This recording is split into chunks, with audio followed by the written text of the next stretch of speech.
All right, so COVID-19 has impacted life as we know it. And now we are going to get moving to find out how dance education will be impacted. And how are we going to find out? Well, with us is Sophia McKain, and she is the head of dance education department at the School of Dance at the Manor College of the Visual and Performing Arts. So there she is. Good morning. Welcome to Smile Jamaica.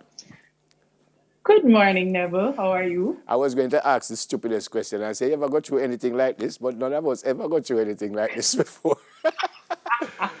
I am So telling you. how long now? What you do? What you do? How you get people still dancing and stuff? I know everybody using this virtual thing, and what you do?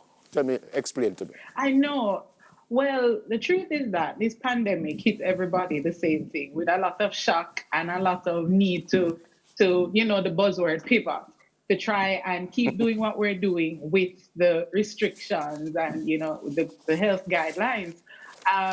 As a head of department dance education at the college, my first and foremost responsibility were the students, definitely, especially those who are in teacher training. So they are continuing their journey, some in final year, to become teachers and dance teachers at that. So it was just looking at what exists, the technology, how are we going to use the technology, engage with them online, not face to face, but still do what we do, which is use the body and connect with the body, mind, and the spirit. So it was a lot of experimentation, as you see with the Zoom, and some have used Google Classrooms and other software, but it was really to get to keeping them engaged, keeping them in the process of learning. The college was, right away we had to go into planning mode of how we're going to deliver the course content, and a little tricky because it has a physical dimension, but not impossible. Yeah, And so, talk yes, to we me a went little bit right into about that. that. Talk to me a little bit about that. I was listening to the president of the Teachers Association this morning, secondary schools starting back, and he was saying that teachers also have to learn how to deal with this. How difficult was it for you personally as a teacher? As you said, there's a physical aspect of it Right, to come up with, right. what you needed to do. Well, definitely, it's been a learning experience, and that's the whole thing. I mean, sometimes we are afraid to try and to learn, and we feel a bit nervous if we're not the experts. But with this situation, we had to just go into it. So I was real with my students. We did the online calls together. We figured out, okay, what works, what doesn't work. So it was a lot of collaboration and communication with the students. I Yeah. know when I made an initial contact with them for the dance, we had to go do a test call.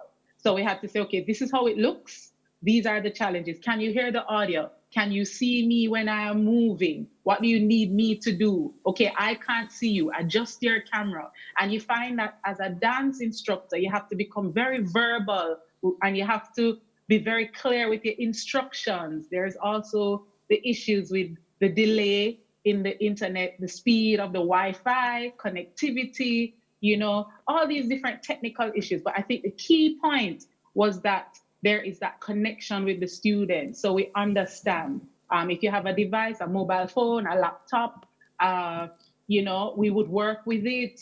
Some people use their tablets. So it's just kind of an ebb and flow. There's no one rule that fits everyone. Just as everyone is saying, there's no one thing that's done. But it's kind of a method of, okay, is your background, do we need more light? Do we need to change the position of the phone? And this went from youngest, because I teach children as young as 4 via Zoom, to adult learners, Yeah. right? So even parents had to be involved. Parents had to help with, the little one to fix the camera and to adjust the sound and mute your mic. Yeah. So it's just learning. Are you confident that you did what you wanted to do and people grasped it, and everything is all right as you head back to school in a little while? By the way, when do you start back officially?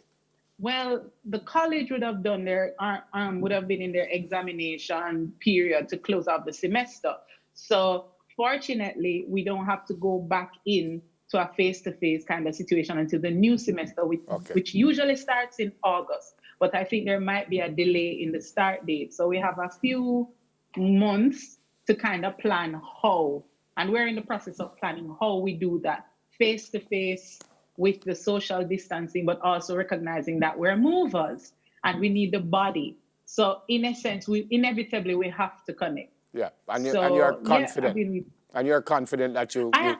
you got things right.